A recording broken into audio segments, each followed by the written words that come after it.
لأي شقة هنا في ألمانيا بيبقى فيه مخزن. المخزن ده انت بتحط فيه اي حاجة عندك قديمة في البيت او اي حاجة زيادة عن احتياجاتك. وانا المخزن عندي كان مليان حاجات، لان كان عندي حاجات كتيرة جدا مش بستخدمها، كنت دايما بحطها في المخزن. بس دلوقتي جه الوقت اللي انا لازم اسلم كل حاجة في المخزن، يبقى انا لازم افضي المخزن من اي حاجة فيه، وكمان انضفه لو انا سايب اي وساخة فيه. فاخدكوا دلوقتي ونخش على المرحلة دي، يلا بينا. دلوقتي انا هطلع فوق للمخزن.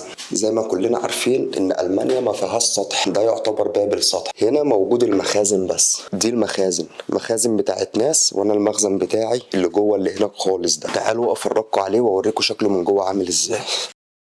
هو ده المخزن المتواضع بتاعي اللي موجود فوق. زي ما انتم شايفين دي مساحة المخزن، بقدر هنا اخزن واحط اي حاجة انا عايزها زي الكرتونة دي مثلا. طبعا انا طلعت الحاجة بتاعتي، الحاجات دي كلها تنزل العربية، لان ما ينفعش اللي هي تكون موجودة هنا لما اجي اسلم الشقة.